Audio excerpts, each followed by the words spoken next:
A very warm good afternoon to all of you. Welcome to Suresh Gyan Vihar University.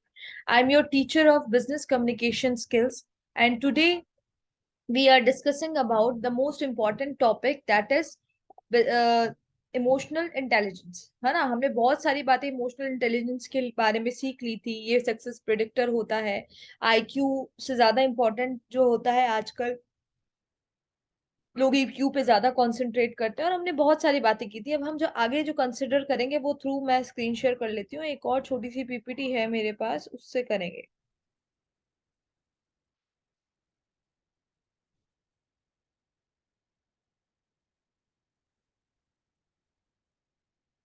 ठीक है, देखिए emotional intelligence के बारे में बात करते हैं अपन। Time, what's your EQ? It's not your IQ, it's not even a number, but emotional intelligence may be the best predictor of success in life, redefining what it means to be smart. Emotional intelligence EI is defined as the ability to recognize and understand emotions, हमने बात कर ली थी, using this awareness to manage yourself and relationship with others, ये भी बात हो गई थी। नेक्स्ट बात करते हैं, anybody can become angry, that is easy, but to be angry with the right person and to the right degree and at the right time and for the right purpose and in the right way, this is not within everybody powers and is not easy। मतलब हर कोई angry हो सकता है, पर किसी सही इंसान के साथ सही डिग्री पे सही टाइम पे सही पर्पस के लिए और सही तरीके से एंग्री होना हर कोई ऐसे नहीं हो सकता। तो अरिस्टोलिट कहते हैं कि यही तो इमोशनल इंटेलिजेंस होती है, कि कब कहाँ पे किस पर्सन के साथ किस तरह का बिहेवियर आपका शो होता है, इसे इमोशनल इंटेलिजेंस कहते हैं। Next, science behind EI, brain pathway. बताया था कि तीन तरह के होते हैं, एक लिम की जो माइंड का जो अपर पार्ट होता है वो देखो, way over here I think rationally, वो रेशनली सोचता है। जो नीचे का स्पाइनल कॉर्ड वाला पार्ट होता है वो होता है एंटर्स ब्रेन हेयर। ठीक है। एंड जो बीच वाला जो पार्ट होता है, जो हार्ट, जो मतलब हम बोल सकते हैं ब्रेन का हार्ट है, जब ब्रेन का सेंटर है, वो लिम्बिक सिस्टम होता है, वहां पे फील होता है, I feel here. Okay. Next बात करते हैं, यहाँ पे बात करें EQ affected by our ability to form and keep well travel connections here. Okay. Next बात करते हैं, four skills of emotional intelligence, what I see and what I do. बताया था पर्सनल कॉम्पिटेंस के लिए what I see, self awareness. Personal competence के लिए what I do, self management. And social competence के लिए क्या, what I see, social awareness. Social competence के लिए what I do, relationship management। तो self self management, social awareness and relationship management, ये चारों मिला के इमोशनल इंटेलिजेंस बनता है। ठीक है। नेक्स्ट बात करते हैं, EQ quiz instructor. Read each question and select 1 to 5 based on your immediate response to the item. तो आप भी 1 to 5 ये चेक करिए और निकालिए। फर्स्ट स्ट्रांगली डिसएग्री है, सेकंड डिसएग्री, अभी क्वेश्चंस आएंगे। Third neither agree not disagree, fourth agree, fifth strongly agree. मतलब strongly disagree, then disagree, neither disagree or neither agree, then agree and then strongly agree। Add up your score to determine where you stand on emotional intelligence। 119 से और higher से ज्यादा होगा तो above average EI होगा, 98 से 118 तक moderate, और 97 से लो होगा तो lower EI होगा। ओके। नेक्स्ट, तो ये पता चला है, बताया था कि सुपरविजनरी मैनेजर, डायरेक्टर, एग्जीक्यूटिव, सी सूट, इनके इस तरह से एक यूज होते हैं, इस बारे में बता दिया था। नेक्स्ट बताया, EI starts with self awareness. तो self awareness, the greatest of fault is to be conscious of none. सबसे ज्यादा बड़ा फॉल्ट होता है कि आप किसी भी चीज के लिए कॉन्शियस नहीं है, थॉमस कार्ले ने कहा था। सेल्फ अवेयरनेस के पॉइंट्स क्या होते हैं? फर्स्ट पॉइंट है ability to accurately perceive your own emotions. Second point है stay aware of your emotions as they happen. Third point है keep on top of how you tend to respond to specific situations and peoples. Next, improving self-awareness, how you can improve self-awareness. Know yourself. Know thyself मतलब know yourself. See yourself for who you are. What do you think and feel? Watch your emotions like a hawk. Even psychological science. अपने emotions को ध्यान से देखना और आप क्या है ये समझना। Track and backtrack your emotions in a difficult conversation or meeting. Learn your tendencies in emotionally arousing situations. Use paired sharing, peer or supervisor. Own your action, take full responsibility for what you say and do. Okay. Next जो हमारा point आता था वो use awareness to self management की बात होती थी। तो प्लेटो जो थे उन्होंने कहा था the first and best victory is to conquer self. अपने आप को पहचानना, अपने आप को मैनेज करना, अपने आप को कॉन्क्वेयर करना, वो सबसे बड़ी विक्ट्री होती है। सेल्फ मैनेजमेंट में कौन से पॉइंट्स आते हैं? सेल्फ मैनेजमेंट में आते हैं ability to use awareness of your emotions to stay flexible and positively direct your behaviour. It is the ability to use awareness of your emotions to stay flexible and positively direct your behavior, managing your emotional reactions to all situations and people. Next, emotional triggers क्या होते हैं? What are the triggers that make you want to blow an emotional gasket?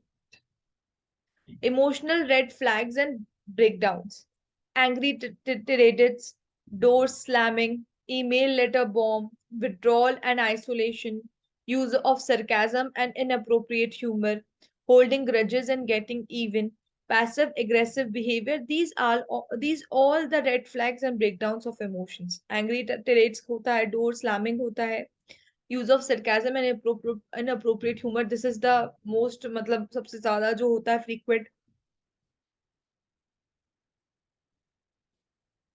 Withdrawal and isolation, email letter bomb, जैसा messages bomb होते हैं, ठीक है। Holding grudges and getting even, passive aggressive behaviour. Next, become socially aware. Socially aware की बात होती है तो गौतम बुद्धा ने क्या कहा था? Resolve to be tender with the young, compassionate with the aged, sympathetic with the striving, and tolerant with the weak and wrong. Sometimes in your life you will have been all of these. मतलब आपको resolve to be the tender with the young and compassionate with the aged, sympathetic with the striving, and tolerant with the weak and wrong. Sometimes in your life you will have all of these. मतलब कुछ आपको सारे roles आपको play करने पड़ते कभी कभी अपनी लाइफ में। तो सोशल अवेयरनेस की बात करते हैं तो ability to accurately pick up on emotions in others people, understand what is really going on, understanding what other people are thinking and feeling even if you don't feel the same, ठीक है। this is the social awareness. Social awareness require empathy. Empathy is the ability to see the world from others' point of view and to identify and understand others another situations, feeling and motives. मतलब I know exactly how you feel. मतलब सामने वाले की problem को, सामने वाले की situation को, मतलब खुद को उसकी जगह रख के, मतलब खुद के अपने पाँव के शूज में डाल के बोला था ना, तो खुद को उसकी जगह रख के समझने को ही, उसकी फीलिंग्स को, उसके मोटिव्स को समझने को ही एम्पैथी कहते हैं। मैं वापस रिपीट करती हूँ कि empathy is the ability to see the world from another point of view and to identify and understand another situation, feelings and motives, ठीक है। तो जिसमें ये कह रहे हैं I know exactly how you feel because the second person he is feeling the same thing, he is experiencing the same situations. Okay. Improving social awareness. Spend extra time observing and asking and listening. Improving social awareness कैसे improve कर सकते हैं? Spend करना extra time observing, asking and listening में. Maintain the eye contact. Give the speaker your full attention. Play back and summarize. Try on their shoes. बताया था. Suspend your judgment, read body language and decipher emotions in speech tone. Okay जैसे excited जब होता है कोई person तो देखिए ecstatic होगा, एनर्जेटिक होगा, एरोज्ड होगा, बाउंसी होगा, थोड़ा नर्वस होगा, पर्की होगा, एंस्टी होगा, ये सारे इसके क्या होंगे? बॉडी लैंग्वेज के एक्सप्रेशन होंगे। जब कोई टेंडर होगा तो देखिए intimate, loving, warm hearted, sympathetic, touched, kind और सॉफ्ट। जब कोई स्केयर्ड होगा तो टेंस, नर्वस, एंशियस, जिल्टरी, फ्राइटेंड, ठीक है, पैंक, स्टिकन, टेरिफाइड। जब कोई एंग्री होगा तो irritated, resentful, एटिफ्लेटेड, upset, mad, furious और रैगिंग होगा। जब कोई सैड होगा तो डाउन, ब्लू, मोपरी, गिवर्ड, डिजेक्टेड, डिप्रेस्ड और हार्ट ब्रोकन होगा। वेरस जो भी हैप्पी होगा तो fulfilled, contented, glad, complete, satisfied, optimistic and pleased होगा। तो these are the happy, excited, tender, scared, angry, sad. These are the different moods। और इन moods में इंसान कैसा फील करता है आपको बताया गया है, ठीक है ना। Use awareness to manage relationships, है ना। तो लेमन्स, यू आपको अवेयरनेस को यूज करना होता है ताकि आप अपनी रिलेशनशिप को मैनेज कर सके। जैसे लेमोनी स्निकेट थे, उन्होंने क्या कहा, पीपल आरंट आइदर विक्ड और noble, they are like chef salads with good things and bad things, chopped up and mixed together in a vinaigrette of confusion and conflict। people जो होते हैं वो विकेट और नोबल नहीं होते हैं, वो एक तरह के ऐसे शेफ है जिन्होंने सैलड, गुड सैलड और बैड सैलड को एक साथ चॉप करके मिक्स कर दिया है विनेग्रेट में, ठीक है, जिसके अंदर बहुत सारा कंफ्यूजन और कॉन्फ्लिक्ट है। तो लेमनिस निकेट ये कहते हैं। नेक्स्ट, रिलेशनशिप मैनेजमेंट में क्या बोला था, ability to use awareness of your emotions and emotions of others to manage interaction successfully, ensure clear communication and effective handling of conflict। Next, improving relationship management. Seek to build a high quality, high trust relationships. Try to discover what role emotions are playing in your interactions with others. If you sense tensions or other emotional reactions in a person's body language or speech, ask questions to seek to understand. Be quick to settle disputes, differences of opinions, and misunderstanding. Okay. Next, what does EI have to do with ECPs? देखिए, what I see, what I do, personal competence and social competence. What I see for personal competence, that is the self-awareness.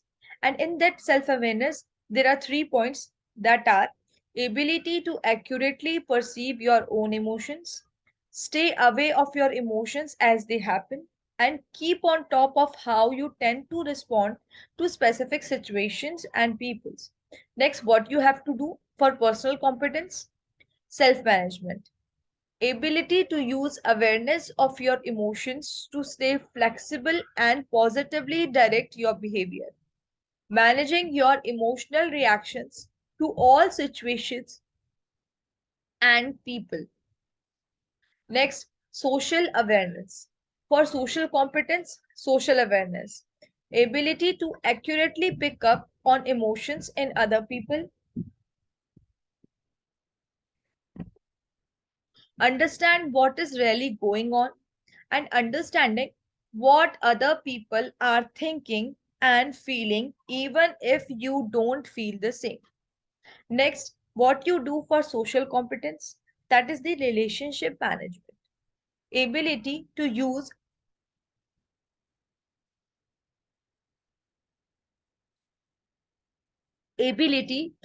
awareness of your emotions and emotions of others to manage interactions successfully, ensure clear communication and effective handling of conflict. What does EI have to do with ECPs? Individual and organizational performance। तो क्या होगा देखो, emotional intelligence और इधर लिखा है organisational engagement. तो देखिए, ये दोनों एक दूसरे से कनेक्टेड है, मतलब emotional intelligence lead to organizational manage engagement and organizational engagement leads to emotional intelligence। And emotional intelligence depend करता है इंडिविजुअल की परफॉर्मेंस पे, whereas organizational engagement depend करता होता है ऑर्गेनाइजेशन की परफॉर्मेंस पे। What does EI have to do with ECPs? Organizational engagement, vital signs। देखिए, पीपल, ऑर्गेनाइजेशन, स्ट्रैटेजी और ऑपरेशन। देखिए, ट्रस्ट बिल्ड होता है बीच में पीपल का और पीपल, देखिए लिखा टीम वर्क, मोटिवेशन, चेंज और एग्जीक्यूशन, ये चारों चीजें बहुत इंपॉर्टेंट होती है। तो देखिए, trust, people have a sense of safety and assurance to share and go beyond their comfort zone. Motivation, people feel energized and committed to doing more than the minimum. Change, Employees and institutions are adaptable and innovative. Then teamwork. People collaborated and communicate to take on challenge. Next, execution. Individuals are both focused and accountable. What does EI have to do with ECP's stakeholder engagement? तो stakeholder देखिए, there are a circle. आपको दिख रहा होगा कि जो CI होता है वो कॉन्ट्रैक्टर और रेगुलेटर के साथ डायरेक्टली कनेक्टेड होता है. जो ईएक्सीज होते हैं देवर अलग, the direct reports and then the management they're connected. जो सीआई होता है वो कनेक्ट होता है ईएक्सी से, सीआई कनेक्टेड होता है कॉन्ट्रैक्टर से, और सीआई ही कनेक्टेड होता है रेगुलेटर से. फर्दर सीआई जो होता है वो पूरे मैनेजमेंट से कनेक्टेड होता है. ठीक है, और मैनेजमेंट डायरेक्ट रिपोर्टर से भी कनेक्टेड होता है और सीआई से भी कनेक्टेड होता है. If your emotional abilities aren't in hand, if you don't have self awareness, if you are not able to manage your distressing emotions, if you can't have empathy and have effective relationships, then no matter how smart you are not going to get very far. अगर आप में ये सारी qualities नहीं है तो आप ज्यादा दूर तक नहीं जा पाएंगे. This is the final thought. These are the websites and these are some book and articles, है ना, जिससे हमने ये सारे लिया है. तो that's all. इतना ही था.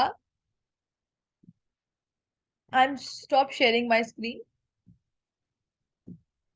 तो इतना ही था जो अभी तक हमने पढ़ा, वो सब में मतलब इतना ही हमें पढ़ना था. तो हमने हमारे बिजनेस कम्युनिकेशन के इस पूरे कहते हैं कि इस पूरे जो सब्जेक्ट में हमने कम्युनिकेशन स्किल्स के बारे में पढ़ा कि कम्युनिकेशन क्या होता है. सबसे पहले हमने ये बात करी कि व्हाट इज कम्युनिकेशन. फिर हमने बात करी कि कम्युनिकेशन स्किल्स क्या होता है. ठीक है, इस बारे में हमने डिस्कस किया. उसके बाद हमने डिस्कस किया कि चलो ठीक है, कम्युनिकेशन की बात हो गई, कम्युनिकेशन स्किल्स की बात हो गई. फिर हमने एक्टिव लिसनिंग पर हम बढ़े कि भाई एक्टिव लिसनिंग क्या होता है, क्यों इफेक्टिव एक्टिव लिसनिंग करनी चाहिए, उस पे हमने डिस्कस किया. उसके बाद हम जो थे, ये डिस्कशन होने के बाद हम जो नेक्स्ट पॉइंट पे पहुंचे वो कौन सा पॉइंट था, एक्टिव लिसनिंग के बाद हमने बॉडी लैंग्वेज की बात करी कि बॉडी लैंग्वेज क्या होता है, जेस्चर्स क्या होते हैं, पोस्चर्स क्या होता है, आपका फेशियल एक्सप्रेशंस क्या होता है, नॉन वर्बल कम्युनिकेशन किस तरह से मतलब कम्युनिकेट करता है. हमें पता चला कि भाई मोस्ट ऑफ द टाइम हम नॉन वर्बली कम्युनिकेट करते हैं. नॉन वर्बली हमारे इमोशन से सीधे कनेक्टेड होता है. इसके बारे में हमने बात की थी. फिर हमने ये भी बात किया कि रिटन कम्युनिकेशंस में ईमेल्स और लेटर्स में क्या क्या प्रॉब्लम आती है, किस तरह से लिखे जाते हैं. उसके बाद हमने बात करी थी कि भाई सॉफ्ट स्किल्स जो होती हैं वो सॉफ्ट स्किल्स कैसी होती है, सॉफ्ट स्किल्स कैसे बनाया जाता है, कैसे करा जाता है, ये सारी बात हो गई थी. उसके बाद हमने बात करी हमारे एटीट्यूड्स की कि हमारे एटीट्यूड जो होता है कैसे चेंज करता है. ठीक है, हमारा एटीट्यूड जो होता है उसमें चेंजेस से हमारे बिहेवियर में कितना बड़ा चेंज आता है. जो अंदर चलने वाले इमोशंस होते हैं और जिस तरह से आप अपने इमोशंस को चेंज करते हैं, अपने थॉट प्रोसेस को चेंज करते हैं, उसे एटीट्यूड कहा जाता है. और बाहर जो इस एटीट्यूड की वजह से बाहर जिस तरह से आप लोगों से बिहेव करते हैं उसे बिहेवियर कहा जाता है. अगर आप अपने अंदर के एटीट्यूड्स को चेंज करेंगे तो बिहेवियर भी चेंज होगा. ठीक है, तो एटीट्यूड्स की बात हो गई थी. फिर हम आगे बढ़े थे तो हमने बहुत important that is time management की बात की थी कि हम अपने टाइम मैनेजमेंट को कैसे मैनेज कर सकते हैं. हमने सीखा था टाइम टेबल बनाना. हमने समझा था कि भाई हमको तीन तीन तरह के हमारे वर्क जो होते हैं उसको तीन तरह के पार्ट्स में डिवाइड करना चाहिए, चार तरह के पार्ट्स में, कि कौन से अर्जेंट है और इम्पोर्टेंट है, कौन से अर्जेंट नहीं है पर इम्पोर्टेंट है, कौन से अर्जेंट है पर इम्पोर्टेंट नहीं है, और कौन से नहीं अर्जेंट है नहीं इंपॉर्टेंट है. उस अकॉर्डिंग हमें अपनी प्रायोरिटी लिस्ट की पहले कौन सा काम आएगा, उसके बाद कौन सा काम करेंगे, कौन सा काम और कौन से काम को करना नहीं, वो फालतू का काम है या रिजेक्टिव काम है, इसके बारे में हमने सीखा था. टाइम टेबल बनाना सीखा था. ठीक है ना. फिर उसके बाद हमने बात की थी कि ना क्या बोलते हैं, टाइम टेबल बनाना सीखा था. फिर उसके बाद हमने एक बहुत इंपॉर्टेंट बात की थी कि टाइम वेस्टर्स को, इन सबको नो कहना बहुत इंपॉर्टेंट होता है. Always say no to the time wasters and everything. ठीक है ना. उसके बाद हम जो आगे बात की थी वो बात की थी हमने गोल सेटिंग की कि किस तरह से आप स्मार्ट गोल्स को क्रिएट कर सकते हो, अपनी गोल सेटिंग इंक्रीज कर सकते हो. ठीक है ना. और उसके बाद हमने बात की थी अभी जो हमने बात की थी वो सबसे इम्पोर्टेंट बात की है, सॉरी, स्ट्रेस मैनेजमेंट की बात की थी हमने कि आप कैसे अपने स्ट्रेस को मैनेज कर सकते हैं. कैसे एक्टिविटीज को फॉलो करके, अपनी हॉबीज को फॉलो करके स्ट्रेस को रिड्यूस करा जा सकता है, कौन कौन से ऐसे साइंस होते हैं जिससे स्ट्रेस बाहर आता है, आपको दिखने लग जाता है, कब स्ट्रेस डिप्रेशन कॉज करता है, तो ये सारी बात भी हो गई थी।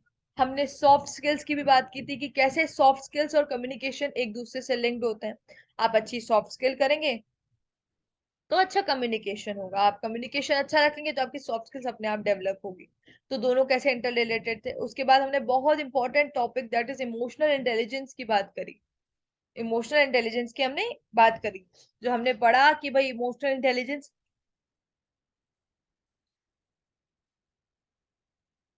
क्या होता है, इमोशनल इंटेलिजेंस क्यों इंपॉर्टेंट होता है, कौन से चार ऐसे इंपॉर्टेंट पॉइंट्स होते हैं, self awareness, self management, social awareness, social management, sorry relationship management, ये चार चीजें क्यों इतनी ज्यादा इंपॉर्टेंट होती है। ठीक है ना। तो इन सब के बारे में बात करी, तो दिस इज हम आर होल बिजनेस कम्युनिकेशन। देखिए इसमें बहुत सारे ऐसे टॉपिक्स हैं जो छूट गए हैं, मतलब बहुत सारी ऐसी छोटी छोटी चीजें जो और मैं समझाना चाहती थी, बताना चाहती थी, पर उतना हो नहीं पाया कंप्लीट। पर फिर भी बहुत हद तक आई एम मैंने बहुत हद तक कोशिश करी है इसे पूरे अच्छे से एक्सप्लेन करने की, पूरे बिजनेस कम्युनिकेशन स्किल्स को। So you should have read all your lectures carefully and you should speak in both languages. मैंने कोशिश करी कि मैं दोनों लैंग्वेज में अच्छे से पढ़ा सकूं। ठीक है। तो दैट्स ऑल। ठीक है। ये आज तक का था। अब अपन जो है इसको अच्छे से आप रिवाइज करिएगा, क्वेश्चंस देखिएगा इनके। ठीक है। और कुछ गुड हैबिट्स वगैरह है उनके बारे में भी और स्टडी करिएगा। आपको बहुत सारे और तरीकों जगह से बहुत सारे अच्छे अच्छे मिल जाएंगे जहाँ पे आपको ये सब मिल जाएगा।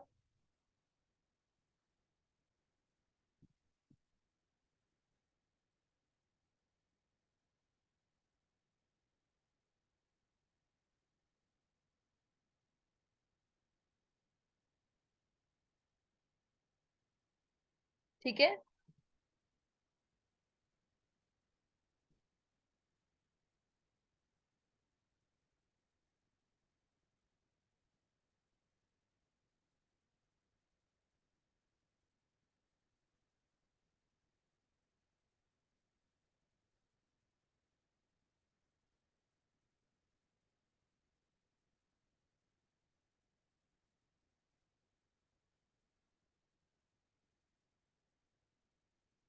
Okay, that's all for today.